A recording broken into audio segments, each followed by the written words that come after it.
Hi, I'm Scott with Starkey Family, Fixing and Rigging Up. If you haven't already, go ahead and hit that like and subscribe button. Now today we're going to do another one of these fixing videos, but the problem is, you see these airlines back here? I had another one blow on me the other day, so I had to put a spare on. That would make the fourth time this year I've had a plastic airline actually blow on me. So we're going to eliminate all these airlines back here that are plastic. So stay with me and enjoy the video. Okay, so what I actually did was, Automan is the brand that I actually chose. I've got a brand new kit here. It's got the electrical wire, it's got the rubber hoses. What we're going to do is, we're going to get rid of these plastic lines and we're going to put rubber lines on. Now this has the braiding that goes around them to hold everything together. This is a full kit. So let me go ahead and start taking off the old lines. Further, I just wanted to show you real quick the tools that you will actually need. Adjustable wrenches and get you some thread sealant. Or if you don't have the actual liquid, you can use the thread tape. Okay, first thing is, before we do anything, where your airlines hook onto the spring that goes up to the back of the truck, go ahead and unassemble that. In my situation, I just have strip ties, so I'm just going to clip mine. This is the normal that you would see. Normally, you'd have all these lines ran through all these little holes. But you know what? Every time you blow an airline and you've got to retrace them through the holes and everything, you have to take everything apart. Well, guess what? You do that so many times through the years, you get tired of taking this apart because guess what? All this stuff breaks every time that you do it. So this kit is about $60, okay? At some places, I've seen them as low as $20 for the springs. So as you see, I use strip ties. Nothing wrong with it, works fine. Okay, next, if you've got your trailer hooked up, unplug your glad hands and your electrical wire. Okay, so next you take your electrical wire and you unplug it. Now, you do not want to throw your electrical wire away. In the case that the new one that you would be buying goes bad, keep in mind, this right here, this particular electrical wire cost me $90. That was about 4 years ago. So I can just imagine what they are now. Same thing with your airlines. You want to make sure you keep them as a backup spare just in case. But because like I told you, I have went through 4 airlines this year. All of them have been new. So this new kit, it is new. Most people go to the rubber lines. But you never know. If I end up having problems with this, guess what? Those plastic airlines, you know, for a combo kit, most generally you can get those for about $80, but that's $80. This kit here that I just showed you a few minutes ago, I've got it out of the bag right now. This is $160. So it is actually quite a bit more expensive, but I'm hoping it lasts a lot longer with less problems. Start taking the airlines off at the back of the truck. Now I've got a bigger adjustable wrench on one side and a smaller on the other. So that's all you're going to do. So go ahead and unscrew your airlines. Okay, so I've got the red one off now. So now we're going to come over and repeat the same process on the blue airline. Okay, so I couldn't get it to break free while I was in there, so I just went ahead and pulled off the safety valve it's actually attached to. So it's actually no big deal. I just went and took them both off. So now that I've got the hose out from behind the back of my truck, I can actually do a lot easier of a job trying to take this apart. So in my situation, this is what I'm doing. Your situation could be a little bit different. Okay, so I have a flatbed trailer, so I can actually do this. I took my adjustable wrench and put it in between the rail to kind of hold it.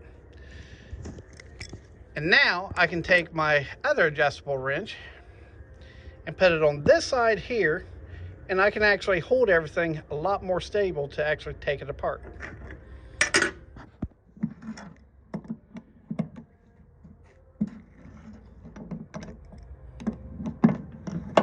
Okay, so it's actually coming apart very easy now.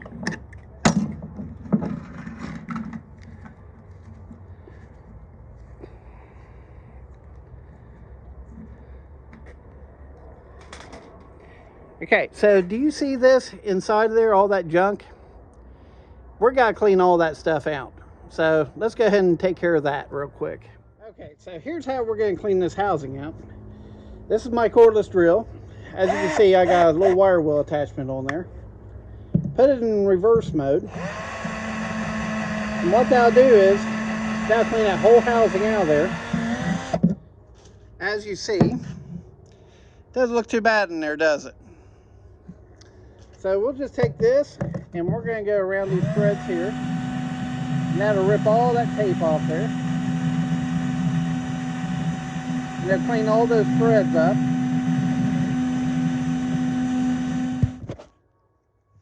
Okay, so here's the next one. We're going to clean it out just the same way. And you can see all that stuff falling out there. This is the only way to clean out all the threads and all these holes here. See how it does just such a clean job on the side? And then we just go around the outside and get all this thread tape off of here and take care of that. So we're going to want to clean these threads out also. So let's do the same thing.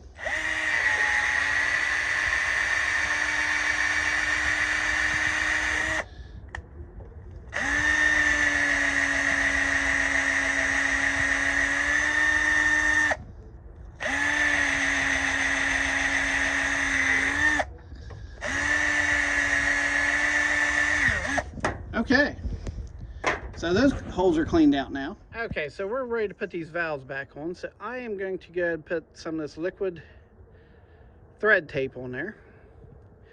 Just go ahead and use a generous amount. Make sure you got it smeared all the way around. Kind of hard to do this with one hand, so, you know, just go with me on it.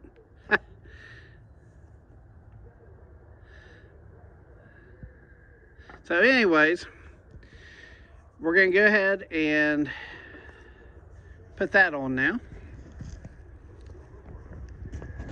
So all I'm going to do is, I'm going to take this and just get it started. When I can't turn it anymore with my hand, then I will use an adjustable wrench.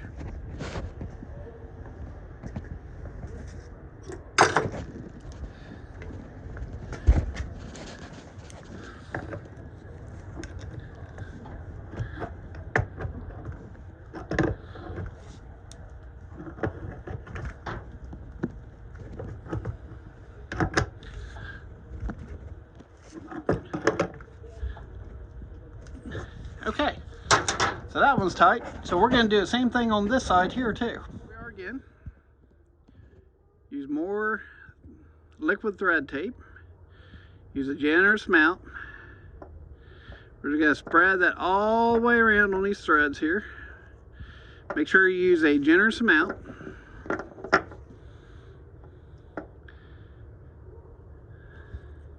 I mean, I only paid $6 at AutoZone for this really small tube, so that sounds like a really good deal, right? No, it's not a good deal, but regardless, I needed to have it, so guess what? I paid. Okay, so let's go on over here. Now we're going to do the same thing. Just screw that one there in. Okay.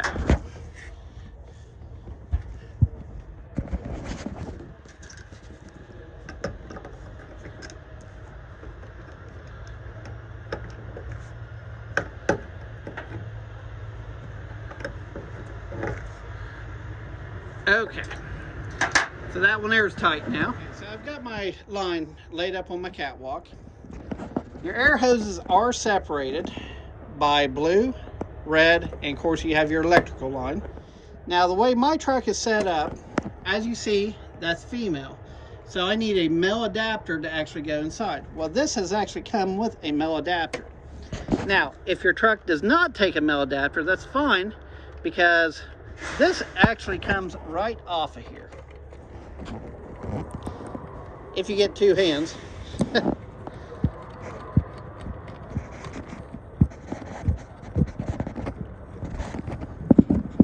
Okay, sorry about that. It's a little bit hard to get with one hand. But anyways, let's just say you have a male adapter already on there. Well, that's fine, because you can actually unscrew this one, and there you are. But in my case, I'm going to have to put some thread tape on there and then put this back in. But before I do that, I'm going to put some thread tape on this side, go ahead and screw the fittings in, and then I'm going to take the air lines and go right onto the back of the fittings. Okay, so I put my thread cylinder on there. So now, let me go ahead and thread that in by hand.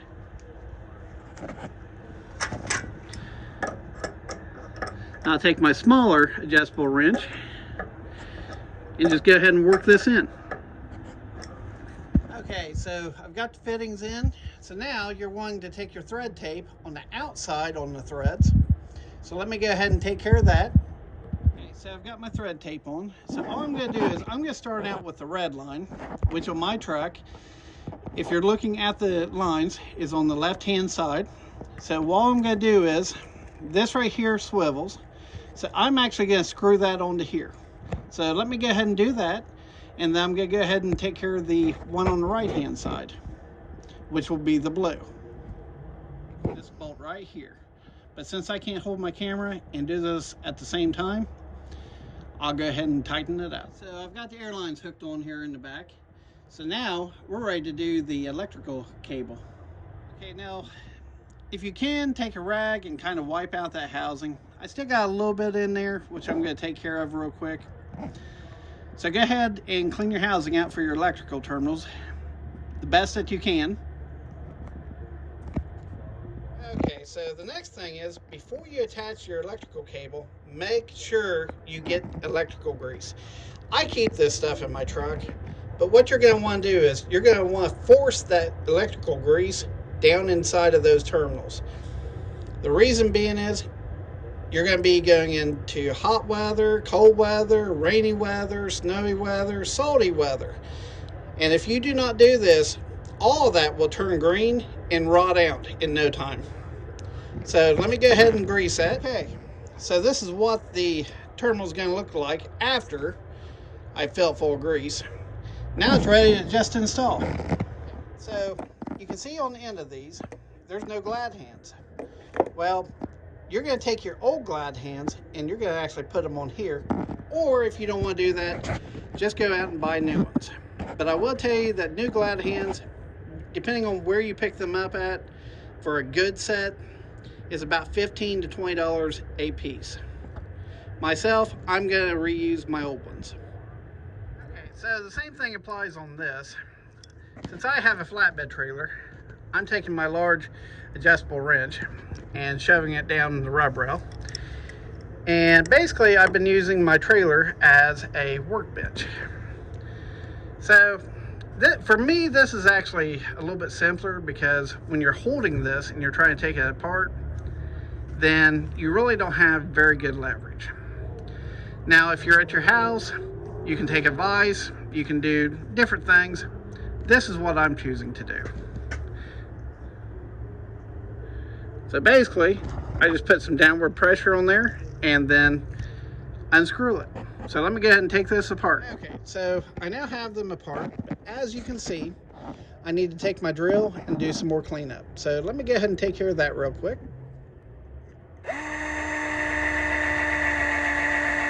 See all that junk coming out of there? That's corrosion.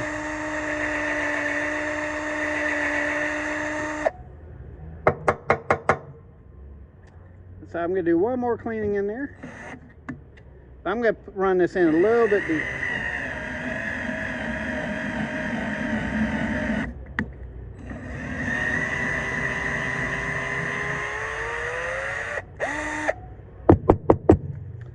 Okay. Make sure you go on the outside of the housing just a little bit there. Swivel it around, that brush will take care of all that for you. And as you see, it's pretty well clean in there. There we go. Okay, so I do want to explain one thing. You do see the red seal from the factory. That is all good and well, but guess what? I don't rely on that. So that's why I normally put my own on. So let's go ahead and we're going to go ahead and put more thread sealing on here. Just a general amount. Then I'm going to rub it all the way around. So what's going to happen is, after I get that on there, I'm simply going to take this Glad hand and screw it on. So let me go ahead and take care of that real quick. Blue Glad hand on right now, as you can see. So let me go ahead and repeat this process on the red one. Okay, so I just took the Glad hand off the old red line. So now I'm going to clean out the inside of the housing with the drill. And then I'm going to install it. Run it inside really deep there. I clean all the corrosion out of that housing.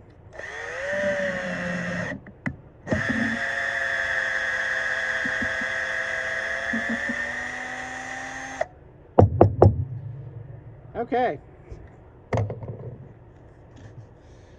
So can you see the inside of that? That's pretty clean on there.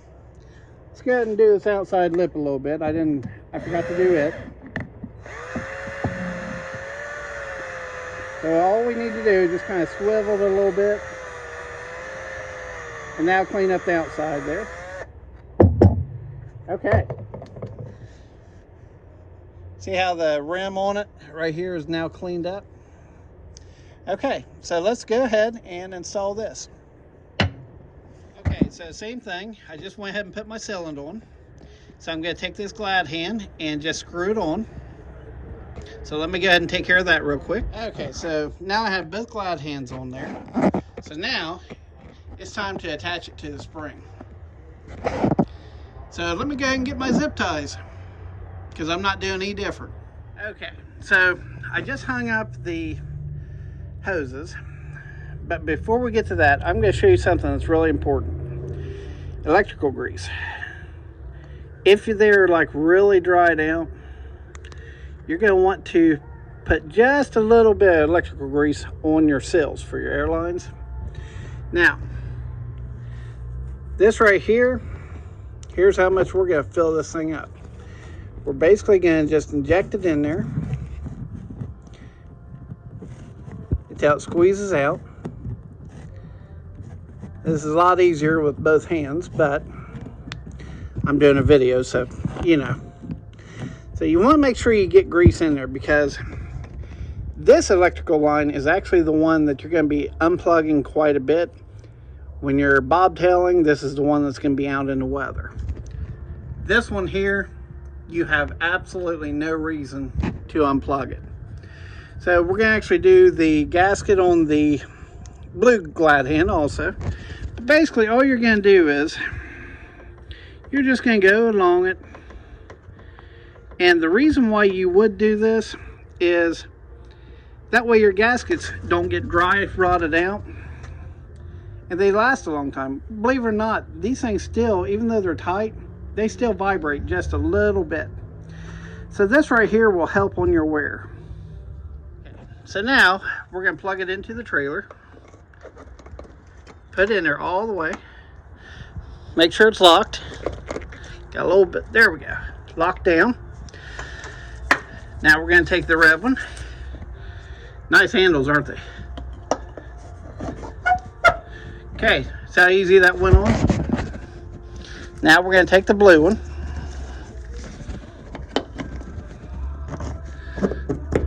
Isn't that simple? Okay, so I'm going to show you what I actually did to actually hang this up. So now it's very important that your cables and airlines do not touch the deck. As seen, they are not touching the deck. Get pulled over by a highway patrolman, DOT, at a scale house, whatever. If they are touching the deck, you will get a ticket. No ands, ifs, buts about it. That's a violation. So make sure your hoses and wires are not touching the deck or the frame rail or anything like that behind your truck. Okay, now the next thing is up here on top. You see how I've got them doubly wound there? Well, let me get up here. This is actually a lot more weight than what my plastic ones were. Now, I was told that I would not have to change anything, but as you see, I kind of got it rigged up. But you know, this is my channel, that's part of it, fixing and rigging up. So this spring, which that's fine, them things vibrate out, it's no big deal, they never come off. But this spring is all the way out, almost. Now, I do still have some spring left in it, but if you see, I put a little helper on there, a black bungee. Okay, so I've got that ran down. Now, I've got a 15 feet long line. Okay, that's what the plastic ones normally are. They're 15 feet, but you have to keep in mind they get coiled up.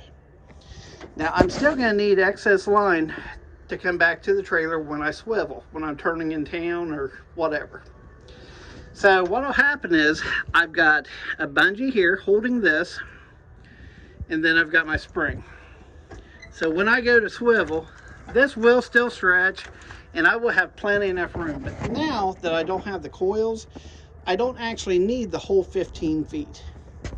So this right here is going to be hanging, but this is actually, I'm going to have to leave this an unfinished job today. Okay, because like I said, I was told that I would not have to change my spring kit. Well, my spring kit is not strong enough to actually support this new rubber hose setup. Okay, this dramatically weighs, I'd say, at least 3 to 4 times more than what the plastic airlines do.